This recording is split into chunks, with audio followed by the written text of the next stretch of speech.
Washington, D.C., Trump campaign representatives just held a closed meeting with members of Congress. NBC's Luke Russert joins us now from Capitol Hill with more on those developments. And I know, Luke, that you also spoke with Trump advisor Paul Manafort. Did he give you any insight? How did those meetings go?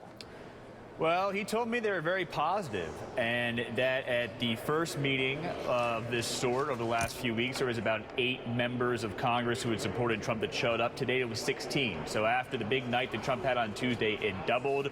A few new endorsements to roll out. Chairman of the Transportation and Infrastructure Committee, Bill Schuster of Pennsylvania. Chairman of the Veteran Affairs Committee, Jeff Miller of Florida, as well as Congressman Mike Kelly of Pennsylvania, who says he is now an ardent supporter of Donald Trump. Manafort, though, also had a very interesting line to me about the selection of Fiorina as Ted Cruz's running mate. I said, what did you make of it? He said it's an act of desperation.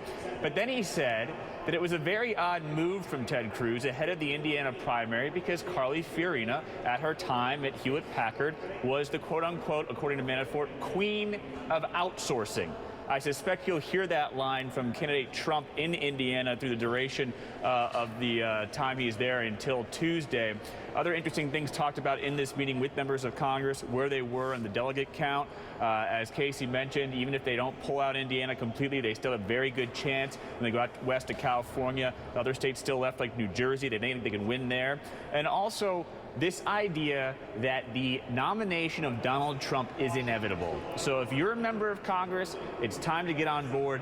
It's especially time to get on board if you're a member of Congress who's represented one of these districts that went so overwhelmingly for Trump. That's why I think today you saw these endorsements from some Pennsylvania members, Erica. I wouldn't be shocked if more come out through the duration of this week. You have a lot of these members of Congress, though they might not like Donald Trump, their districts, their counties went overwhelmingly for him. At this stage in the game, if they go against their constituents, it could prove bad in November. So I think it's fair to say the floodgates may have opened a little bit here for Donald Trump on Capitol Hill to pick up some real endorsements in the coming weeks. Interesting. We'll be watching for those we know you'll bring into us. And also interesting to hear what Paul Manafort told you. I think you just previewed the Trump line of the day, perhaps. Luke Russert, thanks.